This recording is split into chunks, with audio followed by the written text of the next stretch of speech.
Hello everyone, welcome back to my YouTube channel. My name is Daniel, and today in this video we'll be covering my round 2 game from the Horse and Buggy Tournament that I played last week. In this round, so currently at this point I am half for 1. I drew in the first round against the almost 2000 rated player, and in this round I'm playing the black pieces against a 2015 rated opponent, and let's see what happened in the game. So my opponent plays e4, c5. My opponent goes for the Alpine Sicilian. So I play my standard variation against the Alpine Sicilian, which is the move d5, e takes d5, and then queen takes d5. In this opening, it's okay to bring the queen out early because it's what's necessary in this variation. So these are just normal developing moves here. Here I don't play something natural like bishop e7, because after d captures on c5, there is actually no way for me to take back this pawn. Bishop captures c5 looks possible right now, but after queen captures on d5, and let's say knight captures on d5, then I actually end up losing this bishop and the right to castle as well. And alternatively, if I trade first, then you'll see that I don't have a second attacker of the c5 pawn, and it's defended by this bishop on e3, so then I wouldn't be able to win back the pawn. Although the computer says this position is like better for white, but not to the compensation of a pawn, it's still relatively difficult for me to win back the pawn. So here I trade, knight c3, all standard moves here. Then I put my knight onto d5. And then here my opponent reroutes their knight into g3, which is kind of a dubious sort of maneuver because of the correct response, which I find, which is playing the move bishop captures f3. Here I'd considered the move f5, just straight up f5, to play f4 after. But I thought I would damage my opponent's pawn structure first before I went to this. Also, I was afraid of something like bishop to c4 here, because now I don't have f4 anymore, because then there's bishop captures on d5. And then let's say I capture back, e captures on d5, then my opponent can play bishop captures on d5. However, here I do have a move like the computer is suggesting here, bishop to f8, rook to f8, and then here I'm attacking the bishop, and once the bishop moves, I can gain back my pawn, and my queen can come into h3, and honestly speaking, this is just completely winning for black. I didn't see this, however. I did go for something similar, just a different move order. So instead of playing f5 here, I firstly started off with bishop captures on f3. The idea here is if you capture back with the bishop, which is the best move, then here I have knight e5. Knight e5 looks like it gives away a knight, but if you capture here, then I can simply capture the queen on a4. Alternatively, if you capture on d7, I don't capture back with the knight. I play knight captures f3 check in intermezzo, and then after g captures on f3, you take back the knight. Then I play rook captures on d7, and then white still has this compromised structure on the queen side. This knight is nicely placed. I have the bishop, which can go target this pawn. Also, this pawn is isolated, and I also have the f5, f4 idea in this point. For example, let's say a random move is played, a3. Then here if I play f5, I can threaten f4. If you play f4 yourself to defend, then I have something like bishop to d6 in order to attack this pawn, along with this knight. So this knight and this bishop team up nicely on this pawn, and it can only be defended by the knight, and then at this point I can play something like rook c8, and then play rook to c2.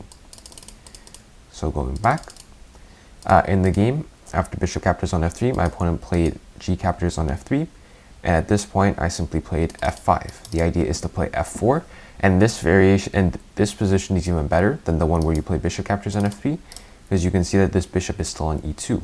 So what that means is the knight doesn't have the natural square knight e2 to defend this pawn after it pushes to f4. So let's say you play f4 here. After bishop to d6, I attack this pawn twice. This bishop defends it once. If this bishop wasn't here, like in the other variation, then my opponent does have knight e2, although they're still worse. But here, if they want to defend this pawn, they have to play something like knight h5. After knight h5, g6, I can play something like g6. And there is no knight f6 check to fork the king and the queen, because I do have knight captures on f6. And at which point, after g6, you're forced to go back. And afterwards, I can simply play something like bishop captures on f4, bishop takes and knight takes. I'm attacking this bishop. This pawn is under threat, is under pressure, and this is just completely winning. So going back here after f5, the main move here I was worried about was the move bishop to c4. But I calculated something similar to what we saw in the previous variation. So after f4, Then after bishop captures on d5, e captures on d5, and bishop captures on f4, I can play a move like rook f8, x-ray attacking this pawn here. You can play something like knight e2 to defend this bishop. However, here I have a move like g5 to kick your bishop away. Let's say bishop to g3. Then here I can play rook captures on f3, and I gain back the pawn. You still have weaknesses here.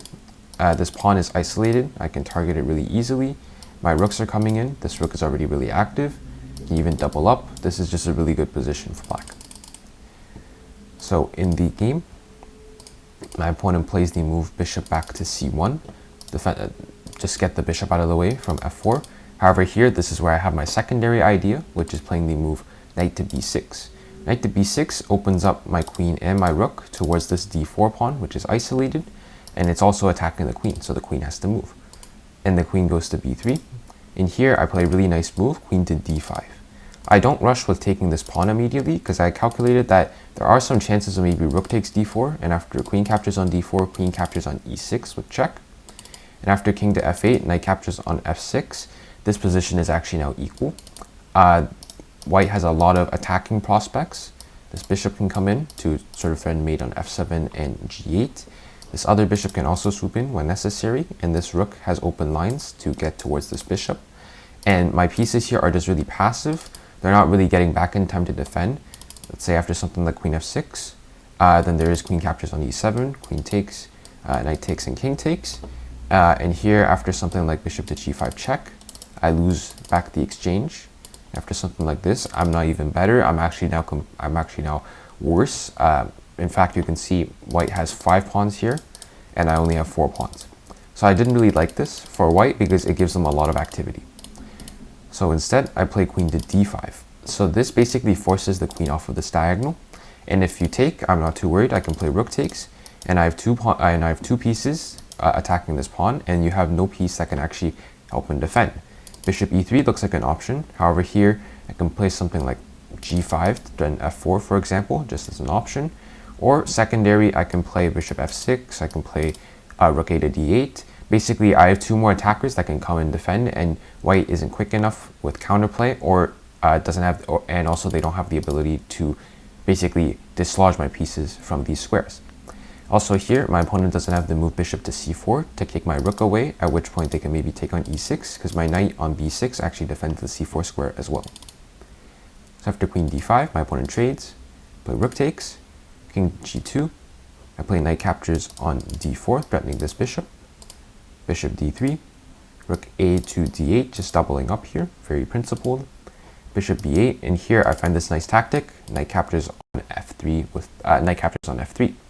The idea with knight captures on f3 is pretty much you can't take this knight because pretty much I have these 2 rooks here, which are attacking your rooks as well. So let's say you play king captures on f3, and after rook captures on d8, rook captures on d1, rook captures on d1, I'm also x-ray attacking your 2 bishops, so I'm going to get even more material. Going back, and if you play rook captures on d5, thinking you can play king captures on f3 next, which my opponent played, here I have knight h4 check. You can play king h3 to try to attack my knight, but it's defended by the bishop on e7. And here, after king to h3, which my opponent played, here I simply play knight captures on d5, bringing my knight back into the game. The knight on b6 isn't really doing much, and here I actually have some nasty threats. For example, let's say white plays some random moves, something like this. Here I actually have rook captures on c1. The idea here is that I remove this bishop from defending the f5, f4 square. Reason being, if you play rook captures on c1, then here knight f4 is actually quite the funny checkmate. This knight is defended by this bishop over here on e7, g4 is covered by the pawn on f5, and g2 is covered by both of the knights, and h3 is now taken away by the knight on f4. So this is quite the funny checkmate, which I saw in the game, and you'll see I tried to angle towards it, but I realized that I can't really get it. So here, rook e1, here I play knight back to g6, and here I'm threatening a second checkmate. Let's say white plays a random move like a3. Then here, after knight g to f4, or even the other knight coming to f4, they're the same. This is actually going to lead to a checkmate in 2. If you play bishop captures on f4, then knight captures on f4 is checkmate. Because this h4 square is still defended by my bishop anyway, the knight takes away h3 and h3 and g2, and this pawn takes away the square on g4. So going back, here I really hope my opponent would miss it because it is quite the obscure checkmate. But my opponent here plays king g2, king f7 here to defend this pawn. And then here my opponent plays knight to h5, pretty much trying to stop me from playing b4. Here I play bishop to b4. And then here, after rook to rook d2, I play rook c8, attacking this bishop. And this is how I force the rooks off of the board. Rook c2, rook takes, bishop takes. And here, I was a bit more careful with my play. The reason being, after knight d2, because I realized that my opponent has the bishop pair and I have the two knights. However, what I really want to avoid here is my opponent being able to trade off their dark squared bishop for one of my knights. The reason being is because that angles closer and closer towards having opposite colored bishops. Since we both have a knight, let's say this bishop, in some scenario, gets traded off. This is still winning for black, mind you, but just to show. Let's say in some position, like let's say knight f5 is played, just to demonstrate. Like let's say king f6. This is just random moves, just to show. In something like this. Now this is pretty much this is still winning for black, but it's angling closer and closer towards a draw because we do have the opposite colored bishops. Thankfully in this position I am up 2 pawns, so this should still be winning, but it's going to take a little bit more technique. So bishop takes, and then knight g to e7, and then here I'm just trying to consolidate this block right here, and then slowly advance my pawns up the board. So here, just some consolidating. h4 is to support bishop to g5. Here is where I realized that, okay, now I'm going to get a risk-free position. The reason being, here, this pawn move, I can play knight c2 d5, which I did in the game, to attack this bishop and also trade off a pair of knights so that we enter a knight and bishop versus 2 bishops endgame. And with that type of an endgame, it's easier for me to sort of hold on to my pieces and make it less of a draw. So here, and mind you, I'm not too worried about if the light square bishop takes, because after knight captures on d5, now we have the same colored bishops, so this is now completely risk-free as well. So here, bishop c1, I play knight captures on f4, knight takes, pawn takes, and then here I expected king f3. And also the other thing with this trade is after king f3, you have to use the dark square bishop to take this pawn back. And after I take back, then I have knight for bishop. And knight for bishop, I know there isn't something like opposite colored bishops where it could be a draw. So this position I'm happy with, even though I have the knight for the bishop. So knight takes and pawn takes. And here my opponent plays bishop a2, quite the random move in my opinion. And here I play h6 in order to support for g5. h6. b4, my opponent's trying to get counterplay on the queen side and try to break through with one of these 2 pawns. Here I play bishop to e5, controlling the long diagonal. That's also secondary purpose of b4. As you can see, let's say I play a random move like b6. Then there is bishop to b2 check, which is a little bit annoying because it does take away my king's mobility on g7. As you can see, these 2 bishops laser down on my king's position, and I have to put my king in a corner pretty much, which is a bit annoying. So here I play bishop e5. Here my opponent plays a4, continuing on with their plan. Here I play king f6, preparing g5, b5, I take, and here I play the move b6. b6 in my opinion is quite important, even though it's not the best move, because it makes this pawn go on a dark square.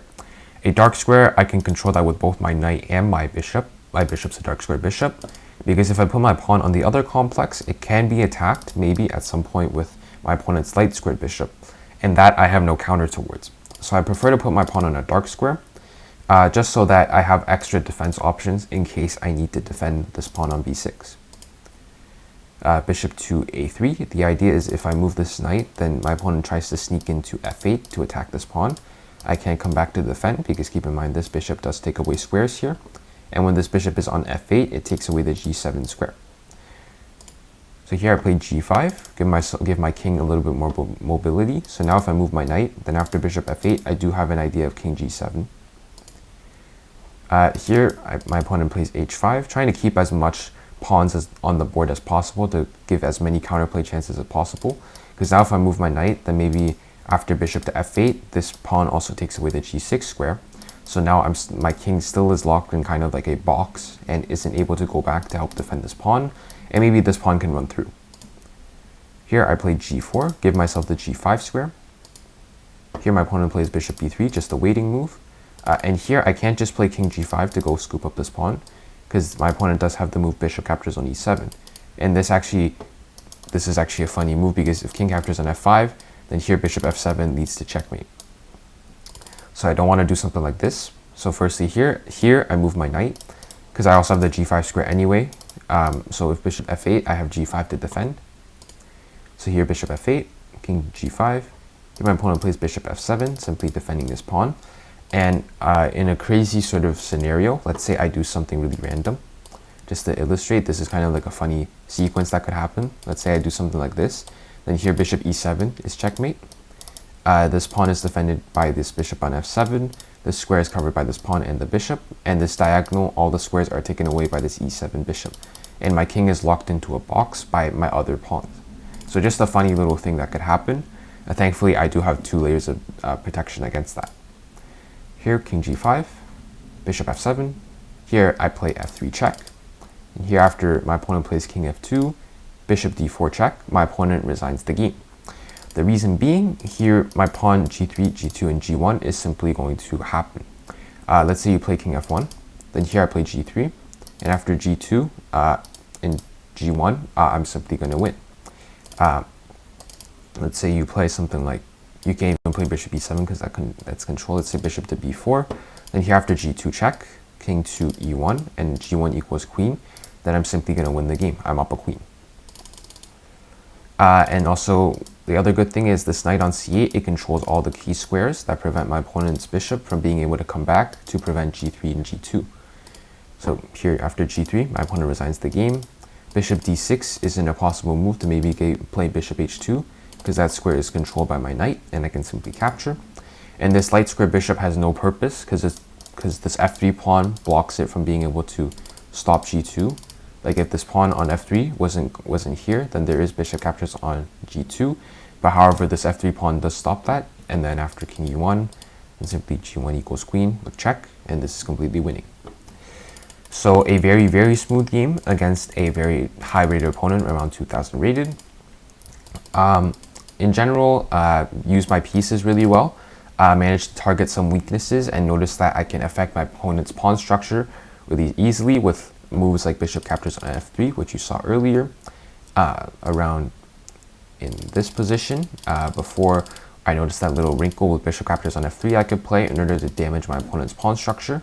And then the nice f5 thrust in order to threaten f4 to fork the 2 pieces, causing the bishop to go away, at which point I can play knight b6 and focus on the pawn in the center. Also, one more thing to note is that here I don't rush with knight to b6 first, because there is this bishop here. So there are ideas of maybe even trying to pin my pieces, something like queen to d3. In this position, this doesn't really work, because obviously this knight defends my queen as well as the rook. So, and also here I have ideas of knight captures on f3 with check. You can't take with the bishop, because then you lose a guard, and I win even more material. But just something to note, I prefer to, and also bishop c1, it sort of forces the bishop to be more passive. Also, actually in this point, there is rook captures on d4 even here, and I can't take back with the queen, because then I would lose more material. So this is why I can't go for this variation as early as here with knight to b6. So yeah, just one more thing to note, and hope you all enjoyed this video. And currently now I'm 1.5 for 2 in the Horse and Buggy Tournament, and thanks for watching.